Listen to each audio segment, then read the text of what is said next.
YCP మాజీ MP Nandigam Suresh వరుస కేసులతో ఉక్కిరిబిక్కిరవుతున్నారు. ఒక్కో కేసులో బెయిల్ వస్తున్నా ఆయన జైలు నుంచి బయట పడలేని స్థితిలో ఇరుక్కుపోతున్నారు. అధికారంలో ఉన్నంతకాలం తనకు ఎదురే లేదన్నట్లు వ్యవహరించిన ఆ బాపట్ల మాజీ ఎంపీ ఊచలు లెక్కపెడుతూ ఇప్పుడు మూల్యం చెల్లించుకుంటున్నారు. తాజాగా మంత్రి సత్యకుమార్ యాదవ్ పై గతేడాది దాడికి సంబంధించి నందిగాం సురేష్ పై కేసు నమోదైంది. ఆ క్రమంలో వైసీపీ హయాంలో పోలీసు వేధింపులకు గురైన చింతమనేనిని గుర్తు చేసుకుంటున్నారు అందరూ.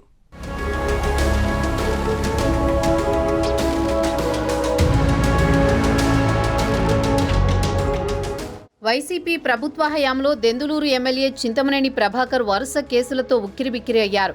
వరుసగా కేసుల మీద కేసులు పెడుతూ జగన్ సర్కార్ ఆయన్ని నెలల తరబడి జైల్లో పెట్టింది. చింతమనేనిపై రౌడీ షీట్ కూడా తెరిచారు. తనపై 93 కేసులు నమోదయ్యాయని ఎన్నికల నామినేషన్ సందర్భంగా సమర్పించిన అఫిడవిట్లో చింతమనేని స్వయంగా పేర్కొన్నారంటే పరిస్థితి అర్థం చేసుకోవచ్చు.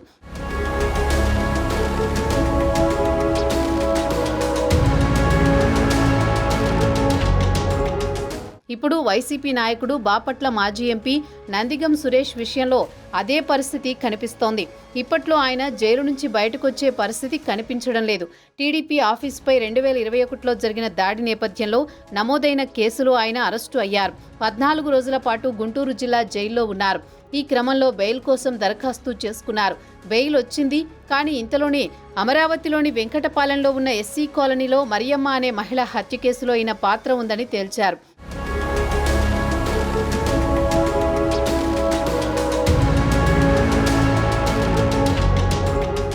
దీంతో నందిగంపై మరియమ్మ హత్య కేసు నమోదై ఆ వెంటనే మరో 14 రోజుల పాటు ఈ కేసులో రిమాండ్ విధించారు. ఫలితంగా నందిగం ఇప్పటి వరకు బయటకు రాలేదు.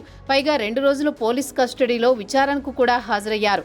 ఇక మరియమ్మ కేసులో బెయిల్ కోసం ప్రయత్నిస్తున్న సమయంలో తాజాగా మరో సంచలన కేసు నమోదైంది. అది కూడా హత్యాయత్నం కేసు అవ్వడంతో నందిగం ఇప్పుడిప్పుడే బయటకు రావడం కష్టమంటున్నారు.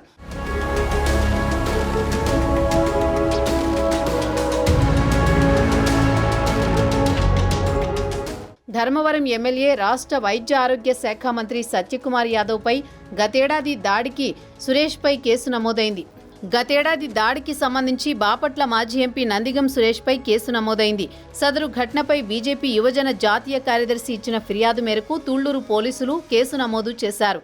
2023 మార్చి 31న అమరావతి ఉద్యమంలో భాగంగా రాజధాని గ్రామం మందడంలో నిర్వహించిన సమావేశానికి సత్యకుమార్ యాదవ్ మరికొందరు వచ్చారు.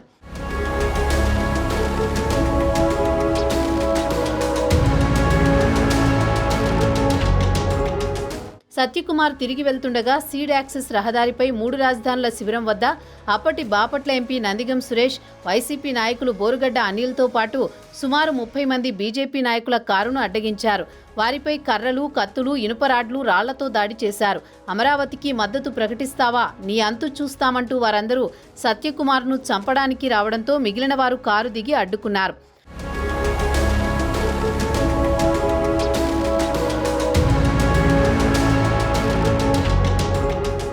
సత్యకుమార్ను నరకండి, వాడు చస్తే రాజధాని రైతులకు మద్దతుగా ఎవరూ రారు అంటూ నందిగం సురేష్ తన అనుచరులను రెచ్చగొట్టారు. ఈ క్రమంలో బీజేపీ యువనేతని ఒకరిని కత్తితో పొడిచారు. బీజేపీ వారి కారు అద్దాలు పగలగొట్టారు. ఆ రోజు తాను ఫిర్యాదు చేసినా నందిగం సురేష్కు భయపడి పోలీసులు కేసు నమోదు చేయలేదని బీజేపీ నేత సురేష్ తెలిపారు. తాజాగా మరోసారి ఫిర్యాదు చేయగా కేసు నమోదు చేసి దర్యాప్తు చేస్తున్నట్లు తుళ్లూరు పోలీసులు వెల్లడించారు.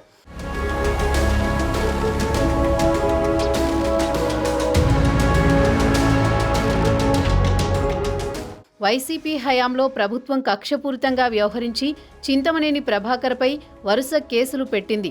జైల్లో ఉన్నప్పుడే చింతమనేనిపై కొత్త కేసులు నమోదు చేశారు. ఇప్పుడు అదే తంతు నందిగం సురేష్ విషయంలో నడుస్తోంది. ఇదంతా చూస్తూ మాజీ ఎంపీ అనుచరులు, వైసీపీ కార్యకర్తలు చింతమనేనిని గుర్తు చేసుకుంటూ నందిగం సురేష్పై తెగ జాలి పడిపోతున్నారు.